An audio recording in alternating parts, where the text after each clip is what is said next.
Hello दोस्तों, क्या हाल चाल। सब बढ़िया ना। मेरा नाम है रुपेश परमातो और आप सभी का हमारे और अपने प्यारा से यूट्यूब चैनल में बहुत बहुत स्वागत है। दोस्तों, आज की वीडियो में मैं आपको बताने वाला हूं कि हाइड्रो पावर प्लांट किन किन कंपोनेंट से मिलकर बना होता है, यानी उसके बॉडी का स्ट्रक्चर का कौन कौन सा पार्ट से। ठीक है, एकदम डिटेल में मैं आपको समझाऊंगा। ठीक है, जैसे कि यहाँ पर उसका लेआउट दिया गया है, वही उसका बॉडी को ही लेआउट बोलते हैं। लेआउट दिया गया है, इसमें कौन कौन सा कंपोनेंट है, जैसे रिजर्वायर है, डैम है, सर्ज टैंक है, प्रेशर टनल है, पेनस्टॉक है, पावर हाउस है और टेल रस है।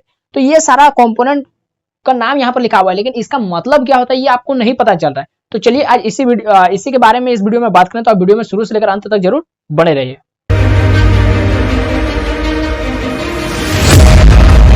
तो दोस्तों देख लीजिए मेन कंपोनेंट्स क्या क्या है। Main components of hydro power plant, जैसे मेन कंपोनेंट्स है, डैम होता है, रिजर्वायर होता है, वाटर कंड्यूट सिस्टम होता है, टेल रेस, सर्ज टैंक होता है, ट्रेस ट्रैक होता है, ट्रेस रैक हाउस के अंदर में जनरेटर होता है, प्राइम मूवर होता है, स्विच यार्ड्स होता है।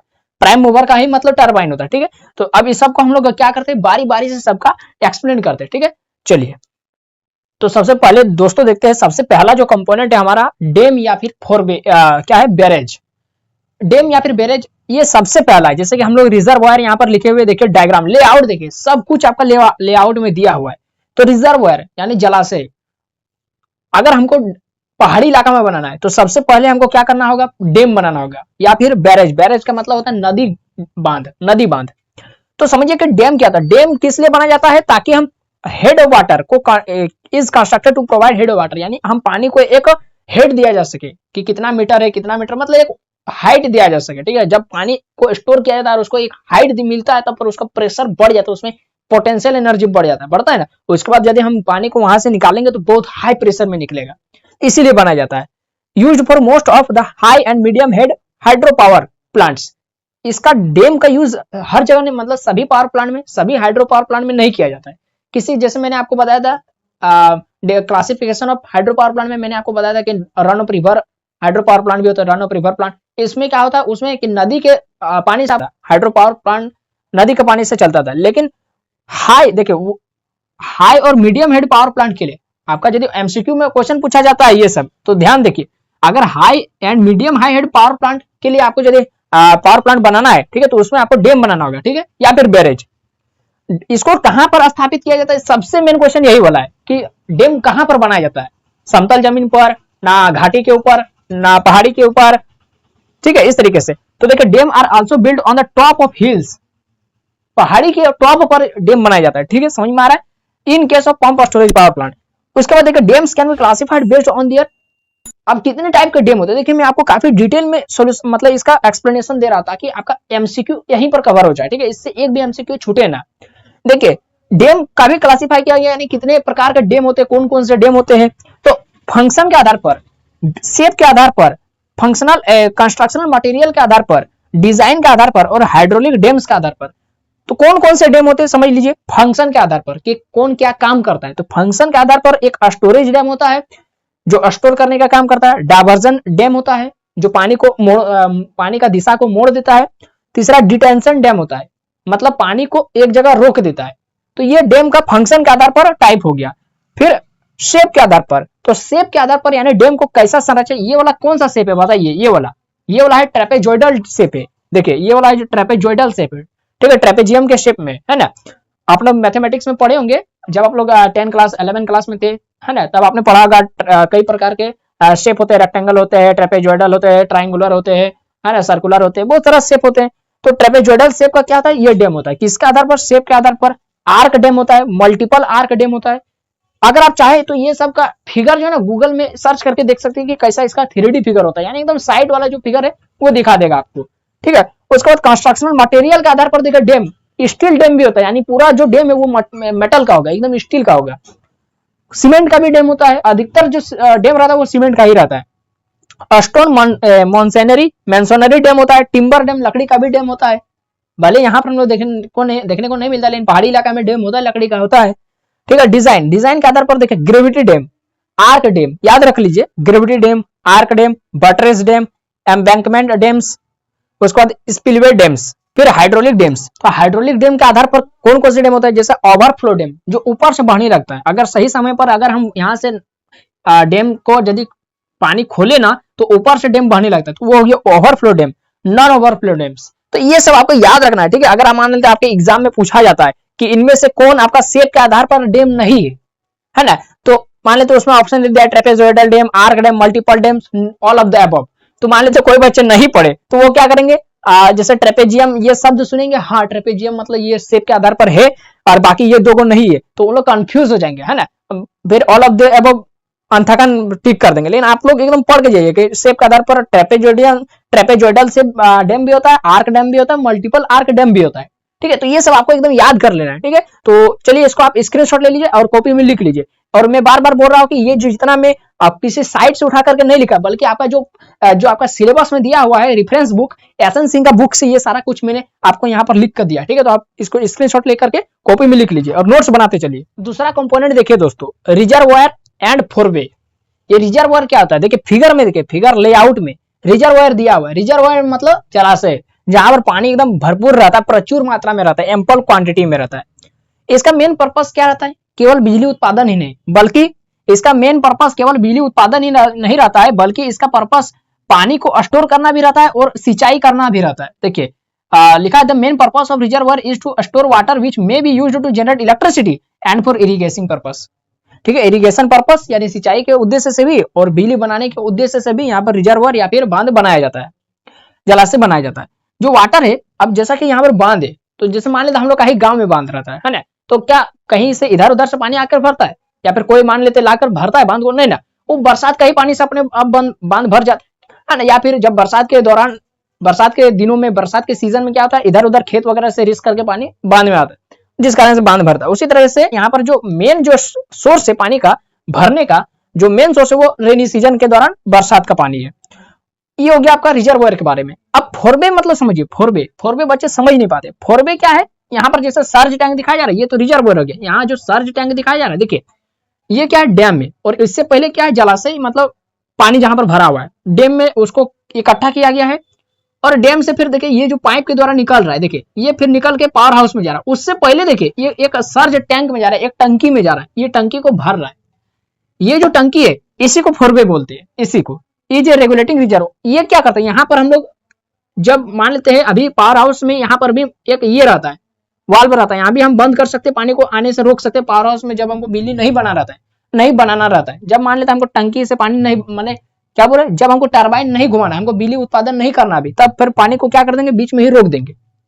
तो क्या होगा, जब यहाँ पर रोक देंगे तो इसका मतलब जब यहाँ तो डैम से तो पानी खुला हुआ है, थोड़ा थोड़ा पानी तो यहाँ पर आकर के भरता है, सर्ज टैंक में भरा हुआ रहता है, पूरा फुल तो नहीं रहता, लेकिन आधा से ज्यादा भरा हुआ रहता है। तो ये क्या करता है, और यहाँ पर एक वाल्व लगा दिया जाता है, जो क्या करता है, मान लेते यहाँ पर जब लोड हम कनेक्ट कर दिए हैं, या फिर मान लेते जब हम अधिक लोड पड़ रहा है, ठीक है, अधिक हमको पावर, टरबाइन से अधिक पावर जनरेट करवाना, अधिक पावर, तो डैम से उतना पानी नहीं आ रहा है, तो हम क्या करेंगे, यहाँ जो एक्स्ट्रा पानी रखा है उसी को गिरा देंगे, वहीं से रिलीज कर देंगे, है ना। तो यहाँ से जो पानी आ रहा है वो थोड़ा और प्रेशर मारेगा यहाँ पर टरबाइन में, यानी ये क्या एक रेगुलेटर की तरह काम कर रहा है। ये जो रिजर्वायर का है, रिजर्वायर का रेगुलेटर की तरह काम कर रहा है। ये रिजर्वायर का डैम्स का जो पानी आ रहा है उसको रेगुलेट कर रहा है ना। मान लेते हमको कम पानी चाहिए, तो ये यहाँ पर वाल्व बंद हो जाएगा और यहाँ पर थोड़ा पानी ऊपर में भरेगा, यानी जब यहाँ पर लोड कम रहता है, देखिए क्या लिखा है कि is a regulating reservoir storing water temporary when the load on the turbine is reduced. जब यहाँ पर टरबाइन में लोड कम रहता है तो ये सर्ज टैंक मेरा उस दौरान भरता है, ठीक है, और and provide water when load is increase. और जब टरबाइन में लोड बढ़ जाता है, अचानक बढ़ जाता है, तो हमको अधिक पानी का प्रेशर का जरूरत, पानी तो आ रहा है लेकिन उतना ज्यादा प्रेशर में नहीं आ रहा है, तो हमको और अधिक प्रेशर में पानी चाहिए, तो उस समय यहाँ पर जो वाल्व लगा उसको खोल दिया जाता है और सर्ज टैंक से पानी आता है और ज्यादा प्रेशर के साथ टरबाइन में घुमाता है, टरबाइन में गिरता है। तो ये क्या करता है, रेगुलेटर की तरह काम करता है, ठीक है। तो ये फोरवे आपको समझ में आ गया। चलिए इसको भी आप स्क्रीनशॉट ले लीजिए और कॉपी में लिख लीजिए, रिजर्वायर एंड फोरवे का क्या मतलब होता है। उसके बाद दोस्तों हम लोग देखेंगे वाटर कंड्यूट सिस्टम। चलिए दोस्तों, अब तीसरा जो हमारा पास कंपोनेंट है वो है आपका वाटर कंड्यूट सिस्टम। इसको समझिए, ये बच्चे समझ नहीं पाते, conduit system, water conduit system.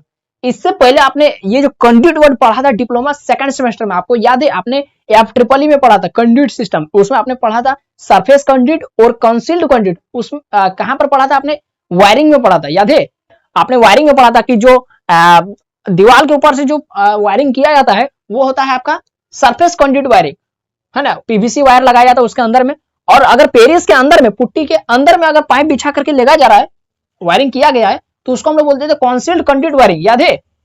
कोई बात नहीं, आपने नहीं पढ़ा होगा तो कोई बात नहीं। तो देखा आपने लापरवाही का नतीजा है। अब यहाँ पर जो वो वायर का काम था, अब यहाँ पर पानी का काम होगा, तो क्या पानी को दीवार में लगेंगे? नहीं नहीं, ऐसा कोई बात नहीं।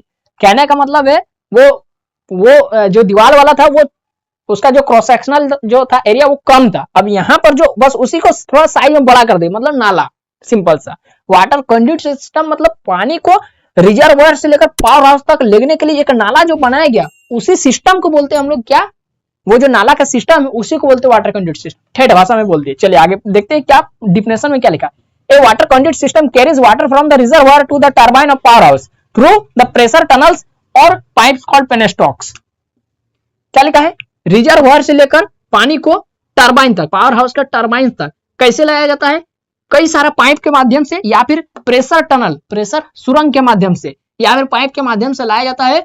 देखिए प्रेशर टनल लिखा है यही वाला, या फिर पाइप के माध्यम से, देखिए पेनस्टॉक लिखा है, उसी को क्या बोलते हैं? पेनस्टॉक। पाइप या फिर प्रेशर टनल दोनों के माध्यम से लाया जाता है, तो इस चीज को क्या बोलते हैं? पेनस्टॉक बोलते हैं। टेक्निकल वर्ड याद रखिएगा, पेनस्टॉक। ये भी एमसीक्यू में पूछा जाता है। क्या पूछा जाता है कि पेनस्टॉक का डिफिनेशन तो वही सीधा पूछ देता है कि क्या जो सिस्टम होता है प्रेशर टनल और पाइप का, उस सिस्टम को क्या बोलते हैं? उसको बोलते हैं पेनस्टॉक्स। ये याद रखिएगा। Those may be laid above the ground, above ground और अंडरग्राउंड। ये जो नाला है वो हम जो पावर प्लांट तक जो पानी को लेने के लिए, या तो आप जमीन के अंदर से नाला बना करके लेगिए, या फिर जिसको ग्राउंड अंडरग्राउंड बोल दिए, या फिर जमीन के ऊपर से ही नॉर्मली लेगिए खुला चैनल, तो उसको ये हो गया। ठीक है, तो आप क्या करेंगे? रिजर्वायर से पानी को कहां तक ले रहे? पावर हाउस का टरबाइन तक ले रहे। किसके माध्यम से ले रहे? प्रेशर टनल के माध्यम से, प्रेशर सुरंग के माध्यम से, या फिर पाइप्स के माध्यम से, जिसको हम लोग क्या बोलते हैं? पेनस्टॉक्स कहते हैं। यहां तक क्लियर है? ये हो गया दोस्तों, ये वाटर कंड्यूट सिस्टम के बारे में हो गया। चौथा कंपोनेंट है टेल रेस। क्या होता है? बहुत इंपॉर्टेंट, ये पॉइंट बहुत इंपॉर्टेंट है। टेल रेस क्या होता है? ये तो सबसे इंपॉर्टेंट। देखिए यहां पर लिखा है, इसका मतलब बच्चे समझ नहीं पाते। देखिए रिजर्वायर से पानी कहां आया? टरबाइन तक। टरबाइन को घुमाने के बाद शाफ्ट को घुमाया जाता है, टरबाइन शाफ्ट से कनेक्ट रहता है, शाफ्ट घूमता है, शाफ्ट घूमने से क्या होता है? अल्टरनेटर या फिर सिंक्रोनस अल्टरनेटर जो रहता है, जेनरेटर, वो घूमता है, उससे क्या होता है? मेरा बिजली बनता है। वो काम खत्म हो गया, बिजली बनाने तक का काम खत्म हो। अब यहाँ से जो बचा हुआ जो पानी है, अब पानी को क्या किया जाता है? पानी को जो बाहर निकाला जाता है, बाहर निकाल दिया जाता है पावर हाउस से। वो बाहर निकाला हुआ पानी वो कहां जाता है आपका? जो या तो उसी नदी में चल जाएगा, जैसे यहाँ पर रिजर्वायर में कहां से लिया गया पानी? ये तो अभी हम लोग बोले कि बरसात का पानी से लिया गया, मान लेते हैं। ये तो अभी हम लोग डैम वाला बात किए थे। अगर मान लेते रन ऑफ रिवर प्लांट रहता तो हो सकेगा कि इससे पिछला वाला जो मैंने आपको वीडियो बना करके दिया, तो वहां पर मैंने आपको बहुत अच्छा से ये वाला समझाया था कि एक नदी है, वहां से पानी हम पावर हाउस में लिए, तो ये अपर स्ट्रीम पॉइंट हो गया, और वही नदी जब बहा करके आगे तक बढ़ आए, तो जब यहाँ से बिजली बन गया, तो जो बचा हुआ पानी है उस नदी में गिरा देंगे। ठीक है, तो उसको हम लोग क्या बोलते थे? वो आपका हाई हेड डाइवर्जन प्लांट था। ठीक है, मैंने आपको बताया था पहले पिछले वाले वीडियो में। अगर आप नहीं देखे तो जाकर के देख लीजिए, डिस्क्रिप्शन बॉक्स में लिंक होगा। तो आप उसी नदी में बहा सकते हैं, या फिर यहाँ से जो बचा हुआ पानी जो आया आप उसको किसी दूसरे नदी में बहा दीजिए। ठीक है, तो ये है पानी को बहाने का, इसको बोलते हैं डिस्चार्ज ऑफ वाटर। तो वही लिखा है, देखिए इतना मैंने आपको समझा दिया। अब टेक्निकल भाषा में क्या लिखा उसको देखिए। Tail race, water is discharge into the tail race. देखिए पानी को पावर हाउस से निकाला जाता है, डिस्चार्ज उसको बोलते हैं। टेक्निकल भाषा में डिस्चार्ज किया जा रहा है पानी को। कहां किया जा रहा है? After passing through the turbine, turbine से निकालने के बाद, टरबाइन से पार होने के बाद, which carries it into the river. आप इसको या तो कैरी कर सकते हैं नदी तक ले जाने में, या तो क्या लिखा है? A tail race is an open channel. Tail race क्या होता है? एक खुला नाली होता है, और ए टनल, या फिर आप अंडरग्राउंड सुरंग भी हो सकता है, depending upon the power house location, कि पावर हाउस किस जगह पर है उसके आधार पर ये डिपेंड करता है। द टेल रेस में discharge into the original river. आप उसी नदी में बहा सकते हैं जो यहां से बहकर नदी जा रहा है, या फिर और सम अदर रिवर, या फिर आप किसी और नदी में इसको बहा सकते हैं, ये जो बचा हुआ पानी है। तो ये जो पूरा साइकिल बन रहा है, इस तरीके से हाइड्रो पावर प्लांट में बिजली बनाया जाता है, और जो बचा हुआ पानी है उसको भी डिस्चार्ज किया जाता है। तो ये आपको दोस्तों समझ में आ गया होगा। ये चौथा पॉइंट तक हुआ है, चौथा कंपोनेंट। अब औरो कंपोनेंट जो आगे के कंपोनेंट्स उसको भी हम लोग देखते हैं। तो आप इसको स्क्रीनशॉट ले लीजिए और कॉपी में लिख लीजिए। दोस्तों आप देखिए सर्ज टैंक, ये जो सर्ज टैंक लिखा है ना, इसका मतलब समझते। तो ये मिलता जुलता फोरबे की तरह, जो इससे पहले मैंने आपको फोरबे बताया था, रिजर्वायर एंड फोरबे। बस फॉरवे से मिलता जुलता है। जो फॉरवे में मैंने लाइन लिखवाया था वही लाइन इसमें भी है। देखिए सर्ज टैंक क्या था, सर्ज टैंक किस लिए प्रोवाइड किया जाता है, प्रेशर देने के लिए, प्रेशर रिलीज करने के लिए, प्रेशर को कंट्रोल करने के लिए। किसका प्रेशर को कंट्रोल करने के लिए, जो यहां से पानी निकल रहा है, ये जो पूरा सिस्टम में गुजर रहा है, ये जो पाइप में ये जो नली है, तो इसको, इस नली का क्या नाम दिए थे, सिस्टम को वाटर कंड्यूट सिस्टम नाम दिए थे इससे पहले। When surge tank near turbine is provided which stores water during the turbine load reduction. देखिए ये वाला सर्ज टैंक कब भरता है, जब यहां पर लोड टरबाइन में जब लोड कम रहता है, लिखा है देखिए विच, जो सर्ज टैंक है विच store water during the turbine load reduction, जब लोड इसमें रिड्यूस रहता है। अच्छा यहां से पानी कब निकलता है, सर्ज टैंक से पानी कब रिलीज होता है, तो जब यहां पर लोड अचानक बढ़ जाता है ना। देखिए क्या लिखा है, and release water when sudden increase in load is required, जब सडन इंक्रीज लोड हो जाता है जिसका जरूरत होता है, ठीक है। यह प्रेशर वेरिएशन पेनस्टॉक, ये जो पेनस्टॉक है, ये जो नली है, इसमें जो प्रेशर है पानी का उसको भी कंट्रोल करता है। उसमें जो वेरिएंस, कभी पानी बहुत तेजी से आ रहा है, कभी प्रेशर बहुत कम रहता है, कभी ज्यादा रहता है, तो उसको कंट्रोल भी करता है। It control the pressure variation of penstock. अच्छा अगर नहीं कंट्रोल किया तो इससे क्या हो जाएगा, ये सर्ज टैंक अगर ऐसा नहीं किया तो क्या हो जाएगा, water hammer effect, water hammer होगा। वाटर हैमर ये आपका सिलेबस में बहुत इंपॉर्टेंट पॉइंट लिखा हुआ है, ठीक है, जो जिस पर मतलब जिसको डिस्कस करना बहुत जरूरी है। और हो सकता है मेरा विचार से कि एग्जाम में ये आपका शॉर्ट नोट, जो 7 गो क्वेश्चन में से सबसे 7वां क्वेश्चन जो रहता है नीचे में, right the short notes on the following, उसमें भी टोटल 6 गो रहता है, उसमें से 4 गो को एक्सप्लेन करना रहता है, शॉर्ट नोट्स लिखने बोलता है, तो हो सकता है उसमें दे दे ये वाला कि वाटर हैमर इफेक्ट, है ना। तो वाटर हैमर इफेक्ट के बारे में भी आपको लिखना होगा, तो इसके बारे में मैं आपको डिटेल में नेक्स्ट वीडियो में बताऊंगा। फिलहाल में समझाने के लिए यहाँ पर ये बता देता हूँ। जैसे यहाँ पर क्या रहता है, एक वाल्व रहता है, वाल्व रहता है जो क्या करता है, इसको बंद करता है, कभी ओपन करता है। तो अगर मान लेते हैं ये जो पेनस्टॉक से पानी आ रहा है और उसको मान लेते हैं यहाँ पर, मान लेते हैं अभी बंद है, ठीक है, बंद है, और अचानक से इसको पानी का जरूरत हुआ, ठीक है, तब इसको खोला जाता है। तो यहाँ पर जो डैम से जो पानी है वो क्या है, अभी जब मान लेते ये वाला ये है बंद है, ये मान लेते यहाँ गेट लगा हुआ है, ठीक है, अभी बंद है, तो डैम से जो पानी यहाँ पर आ रहा है वो एकदम नॉर्मल स्थिर है, अभी कोई दिक्कत नहीं है ना। तो और मान लेते जब ये खुला है तो पानी यहाँ पर आराम से जा रहा है, कोई दिक्कत नहीं, पानी आराम से बह रहा है, कोई दिक्कत नहीं। अचानक ऐसा क्या हुआ कि यहाँ पर कुछ फॉल्ट हो गया, ठीक है, टरबाइन में कुछ गलती हो गया या फिर कुछ दिक्कत हो गया, तो टरबाइन को बंद करना पड़ता है, और पानी यहाँ पर भी एक वाल्व रहता है जो इसको बंद करना पड़ता है, तो यहाँ पर बंद कर दिया जाता है। तो क्या होता है, यहाँ पर बंद करना पड़ता है, तो यहाँ बंद गया, तो यहाँ पर भी बंद करना पड़ेगा, तो यहाँ से पानी आ रहा है, और अचानक जहां यहाँ पर फॉल्ट हुआ तो यहाँ पर हम लोग कंट्रोल कर सकते हैं। यहाँ डैम से तो कोई कंट्रोल नहीं है, डैम से हम कंट्रोल नहीं कर सकते, एक यहाँ से कंट्रोल कर सकते, एक सर्ज टैंक से कंट्रोल कर सकते।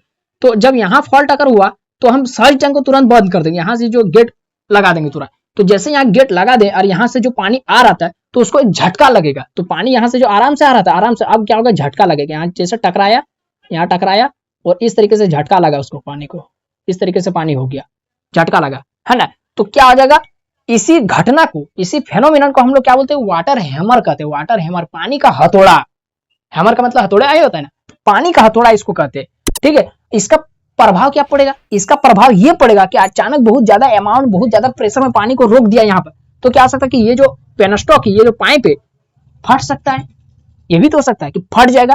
तो ये यहाँ पर वाटर हैमर इफेक्ट का ये रोल है, ठीक है, वाटर हैमर इफेक्ट। उसका प्रभाव ये होता है कि ये चैनल को, ये जो प्रेशर टनल, ये जो पेनस्टॉक है उसको फाड़ सकता है, वाटर हैमर इफेक्ट, ठीक है, समझ में आ गया। चलिए आगे हम लोग देखते हैं क्या है, कितने टाइप के ये होते, कितने टाइप के, ये डायग्राम को थोड़ा अच्छा से बना देते क्योंकि आगे अभी और जरूरत पड़ेगा। देखिए कितने टाइप के आपका सर्ज टैंक होते हैं, कितने टाइप का सर्ज टैंक होते हैं।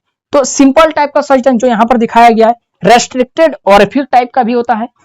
तीसरा है डिफरेंशियल टाइप का, केवल आप लोग नाम याद रख लीजिए बस, और कुछ आपको इसके बारे में जानने की जरूरत नहीं है। एक्सपेंशन चेंबर टाइप का आपका सर्ज टैंक होता है, ओवरफ्लो टाइप का, ठीक है। टोटल क्या हो गया, 1 2 3 4 5 गो टाइप का आपका क्या होता है, सर्ज टैंक होता है। तो ये भी आपका मान लेते एमसीक्यू में पूछ दे, 4 गो ऑप्शन दे देगा कि इनमें से कौन टाइप नहीं है सर्ज टैंक का, तो 3 गो ऑप्शन रहेगा, simple type, restricted type, differential type, और चौथा रहेगा आपका नन ऑफ द अबव। तो उसका आंसर क्या हो जाएगा, नन ऑफ द अबव, क्योंकि ये तीनों तो इसका टाइप है ना।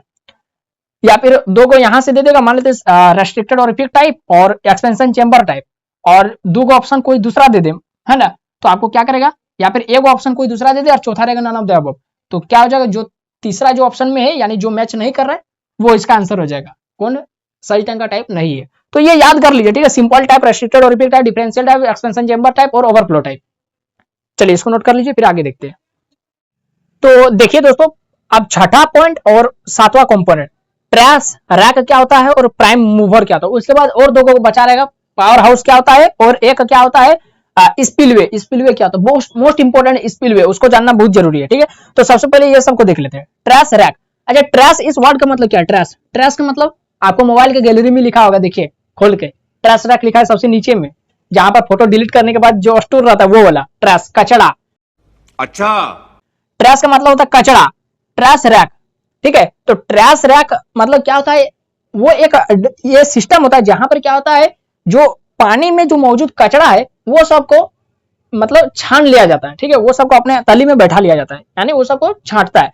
तो it is provided to stop the entry of debris, वही बोले कचरा को इस टरबाइन तक जाने से रोकता है, ठीक है, स्टॉप करता है। Which might damage the gates and turbine runner, अगर मान लेते हैं ये पानी के साथ कचरा भी चल जाएगा तो मेरा जो टरबाइन उसको खराब करेगा क्या? एकदम करेगा। जो टरबाइन में जो गेट है उसको खराब करेगा ना, उसको भी डैमेज करेगा, है ना। Damage the gates and turbine runner.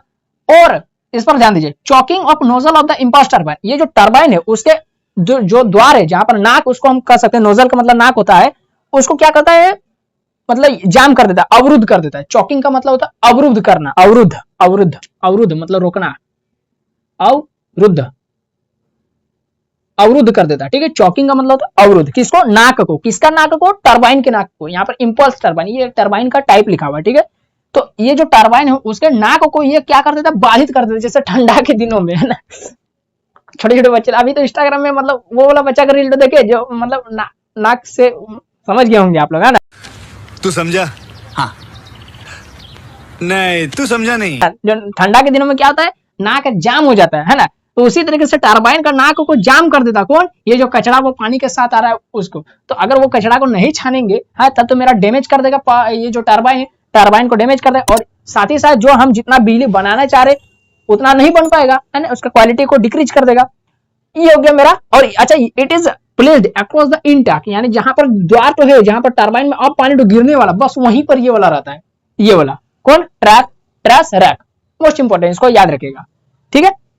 ये हो गया प्राइम मूवर। अब प्राइम मूवर देखते हैं। प्राइम मूवर का मतलब क्या होता है? प्राइम मूवर और टरबाइन, बच्चे कंफ्यूज रहते हैं कि प्राइम मूवर क्या होता है। टरबाइन तो जानते हैं जो घूमता है, ठीक है, जिसके कारण शाफ्ट घूमता है, शाफ्ट से जनरेटर घूमता है और जनरेटर में क्या होता है? मेरा बिजली बनता है। तो प्राइम मूवर क्या है? प्राइम मूवर को ही टरबाइन कहते हैं। देखिए लिखा है, देखिए, the head of water is converted into the kinetic energy in prime mover. यहां से जो वाटर आ रहा है उसको काइनेटिक एनर्जी में कौन बदलता है? Prime mover. साथ ही साथ उसका जो पोटेंशियल एनर्जी उसको भी बदलता है, किसमें? मैकेनिकल एनर्जी में, ठीक है। देखिए, thus a prime mover also called a turbine, ठीक है। इसको टरबाइन इसलिए इसको टरबाइन भी कहते हैं। प्राइम मूवर को कन्वर्ट द काइनेटिक एनर्जी, के ई मतलब काइनेटिक एनर्जी एंड पीई मतलब पोटेंशियल एनर्जी ऑफ वाटर, पानी जैसे ये बहता हुआ पानी, तो इसमें कौन सा एनर्जी होगा? काइनेटिक एनर्जी, है ना। और डैम में अभी कौन सा पानी, अभी मतलब कौन सा एनर्जी है डैम का पानी में? Potential energy. तो ये kinetic energy plus potential energy दोनों को किसमें कन्वर्ट कर देता है? टरबाइन किसमें कन्वर्ट कर देता है? मैकेनिकल एनर्जी में, ठीक है, यांत्रिक ऊर्जा में। तो कॉमनली यूज्ड वाटर टरबाइन, आप देखिए हाइड्रो पावर प्लांट में, ठीक है, हाइड्रो पावर प्लांट, सभी टाइप का हाइड्रो पावर प्लांट कॉमनली कौन कौन से टरबाइन का यूज किया जाता है? तो ये जो कॉमनली फ्रांसिस टरबाइन का यूज किया जाता है, कैप्लन टरबाइन का यूज किया जाता है, प्रोपेलर टरबाइन का यूज किया जाता है, पेल्टन टरबाइन का यूज किया जाता है, और एक इंपल्स टरबाइन। तो ये 1 2 3 4 5 टाइप का टरबाइन होता है, ठीक है। किसमें यूज होने वाला? हाइड्रो पावर प्लांट में यूज होने वाला टोटल कितना टाइप का टरबाइन है? 5 टाइप के। ये भी आपका एमसीक्यू में रह सकता है कि इनमें से कौन टरबाइन का टाइप नहीं है? Francis turbine, Kaplan turbine, propeller turbine, Pelton turbine, impulse turbine, ठीक है। ये सब क्या है? उसका टाइप है। Normally water turbine rotate on the vertical axis, साधारणतः, ठीक है, साधारणतः, ऐसे एकदम एक्यूरेट नहीं बोल रहे, किसी किसी टरबाइन में वो हॉरिजॉन्टल एक्सिस में भी घूमता है, लेकिन जनरली, ठीक है, मतलब मोस्ट ऑफ द जो ऑलमोस्ट सभी टरबाइन जो उसका जो पत्ती घूमता है वो कैसे, उसका जो ब्लेड घूमता है वो कैसे घूमता है? वर्टिकल एक्सिस में घूमता है, इस तरीके से, ठीक है। और इस तरीके से अगर घूमेगा तो वो हो जाएगा हॉरिजॉन्टल एक्सिस, ठीक है। तो अधिकतर जो जितने भी टरबाइन है वो वर्टिकल एक्सिस में घूमता है। क्लियर हो गया। अब एक लास्ट देख लेते हैं, 8वां कंपोनेंट देख लेते हैं कि पावर हाउस क्या होता है, इसको थोड़ा डिटेल में समझते हैं। और एक स्पिलवे, अब मैं डायग्राम में समझाऊंगी कहां पर स्पिलवे रहता है, ठीक। बच्चे कंफ्यूजन में रहते हैं कि स्पिलवे कहां पर है, है ना, वो समझ नहीं पाते पावर हाउस में स्पिलवे है ना कहाँ पर स्पिलवे, तो उसको भी मैं समझाऊंगा। चलिए आगे बढ़ते हैं, इसको आप चाहते हैं तो स्क्रीनशॉट ले लीजिए और लिख लीजिए। तो अब हम लोग देखते हैं पावर हाउस क्या होता है, इसको थोड़ा अच्छा से समझते हैं पावर हाउस। तो power house is normally located near the foot of the dam, ये डैम है उसका पैर में, उसका सबसे निचला सिरा में एकदम नीचे पावर हाउस रहता है, ठीक है। Water is brought to the power house with the help of penstock and passed to the turbine those rotate the alternator. यहां से रिजर्वायर से या फिर डैम से पानी को पावर हाउस तक लाया जाता है, पावर हाउस के टरबाइन तक लाया जाता है, किसके माध्यम से, पेनस्टॉक के माध्यम से, प्रेशर टनल्स के माध्यम से, कई सारे चैनल्स के माध्यम से, नाली के माध्यम से, ठीक है, पाइप के माध्यम से, ठीक है, प्रेशर टनल्स के माध्यम से, ये हो गया। और क्या क्या क्या जाता है, टरबाइन के पास लाया जाता है, टरबाइन को घुमाया जाता है, वहां से बिजली बनाया जाता है। अल्टरनेटर, जैसे टरबाइन घूमेगा तो अल्टरनेटर का शाफ्ट घूमेगा, अल्टरनेटर का शाफ्ट घूमेगा तो बिजली बनेगा। तो ये हो गया पावर हाउस का नॉर्मली इसके बारे में हो गया, ठीक है, इससे ज्यादा आपको लिखने की जरूरत नहीं है। उसके बाद स्पिलवे, ये क्या होता है समझिए। तो it discharges the excess water. Spillway जो रहता है ना, अगर आपको देखने को कहां मिलेगा स्पिलवे, आपको देखने को मिलेगा डैम में।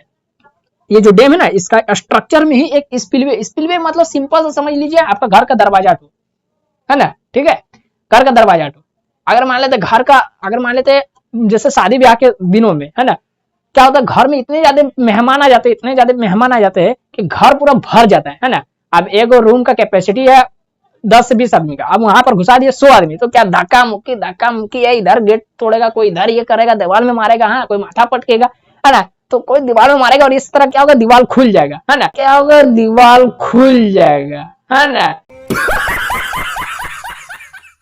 तो बस सिस्टम वही कंसेप्ट यहाँ पर भी है। जब पानी का यहाँ पर प्रेशर बहुत ज्यादा हो जाता है तो स्पिलवे को खोल दिया जाता है, पानी एक्सेस हो जाता है, बहुत ज्यादा डैम भर जाता है, तो स्पिलवे यानी गेट को खोल दिया जाता है और फुल परमिशन में पानी एकदम बाहर निकलता है। जिस कारण से हम लोग बोलते हैं ना, अरे उस समय बरसात के दिनों में नदी में मत जाना रे, डैम खुला हुआ है, बोलते हैं ना, गार्जियन आप लोगों को बोलते होंगे, आपके माता पिता, कि डैम में उधर नहीं जाओ, उधर मतलब नदी में उधर मत तैरो, उधर डैम खुला हुआ, उधर पानी की प्रेशर बहुत ज्यादा हाई प्रेशर में पानी बह रहा है नदी में, बोलते हैं ना। इसी कारण कि यहाँ जब डैम भर जाता है, ओवरफ्लो होने लगता है, तो डैम का जो स्पिलवे, डैम खोल दिया मतलब क्या है, डैम का गेट तो खोल दिया मतलब डैम का स्पिलवे तो खोल दिया, ठीक है, तो डैम का स्पिलवे खोल दिया जाता है, फुल परमिशन में पानी क्या निकलता है, वहां से बाहर निकलने लगता है, तो इट डिस्चार्जेस द एक्ट, और इस चीज को क्या कहते हैं, पानी का डिस्चार्ज, पानी को निकालना, तो it discharges the excess water of reservoir beyond the full permission level and acts as a safety valve of the reservoir. और इस प्रकार से वो डैम को सुरक्षा प्रदान करता है, नहीं तो डैम फट भी तो सकता है? समझ में आ रहा है ना। हाँ, if excess water is not discharge, अगर मान लेते हैं ये जो पानी है उसको हम गेट अभी भी लग ले रहा है ना, स्पिलवे बंद है, अगर उसको हम डिस्चार्ज नहीं कर रहे, पानी को नहीं निकाल रहे, तो क्या होगा देखिए, if excess water is not discharge water level of the reservoir will increase. जो ये जो लाइंस जो आपको दिख रहा है, ये वाटर लेवल को दिखा रहा है, ठीक है, ये जो वाटर लेवल उसका बढ़ जाएगा, है ना, रेज कर जाएगा, will raise, and water may start flowing over the dam, और ये जो पानी है वो डैम के ऊपर से फ्लो होने लगा, इधर से बहने लगा पानी फुल परमिशन में। ए फेनोमेनन इज नोन एज ओवरटॉपिंग, और इस घटना को क्या बोलते हैं, ओवरटॉपिंग कहते हैं, मतलब पानी बहुत ज्यादा हो गया और डैम के ऊपर से बहने लगा, इस फेनोमेनन के, इसका घटना को क्या बोलते हैं, ओवरटॉपिंग।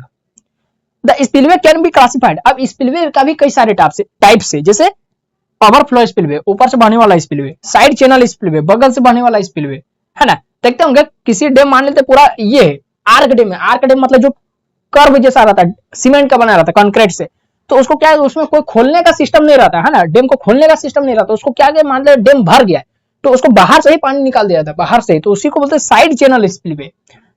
उसके बाद इमरजेंसी स्पिलवे, ठीक है, फिर शूट और ट्रॉफ स्पिलवे, ठीक है, शूट का मतलब होता है ढलान और ट्रॉफ का मतलब होता है गर्त स्पिलवे, एंड शाफ्ट और साइफन स्पिलवे, ठीक है। तो ये हो गया, टोटल कैसे हो गया, 1 2 3 4 और 5, ये 5 टाइप का स्पिलवे होते हैं। ये आपको ऐसे याद रहेगा तो ठीक है, नहीं भी कोई दिक्कत नहीं है, लेकिन आपको ये सब पहचान के रखना है कि मान लेते एमसीक्यू में आ गया, इनमें से कौन स्पिलवे का टाइप नहीं है, ठीक है।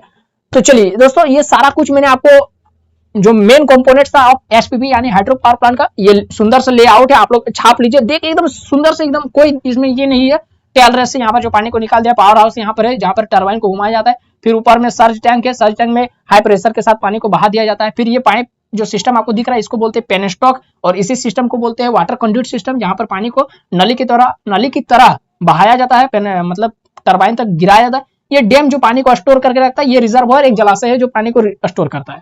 सिंपल से ये हो गया हमारा लेआउट। दोस्तों आई होप कि आपको इस वीडियो से बहुत कुछ सीखने को मिला होगा। कहीं पर आपको किसी तरीके का भी डाउट है या फिर आपके मन में कोई सवाल है, आपने कहीं बुक वगैरह में पढ़ा होगा या फिर साइट वगैरह में देखा, कहीं पर आपका कुछ सवाल रह गया, कमेंट बॉक्स में लिखिए, मैं आपको वहीं पर जवाब दे दूंगा। और वीडियो अच्छा लगा तो लाइक करिए, चैनल पर नया आए तो सब्सक्राइब कर लीजिए, वीडियो पसंद आया तो अपने सारे दोस्तों में भी भेज दीजिए, जितने भी कॉलेज ग्रुप बना हुआ है सभी ग्रुप में भेज दीजिए ये वीडियो। और बस फिर मिलते हैं नए वीडियो में, तब तक पढ़ते रहे। जय हिंद, वंदे मातरम।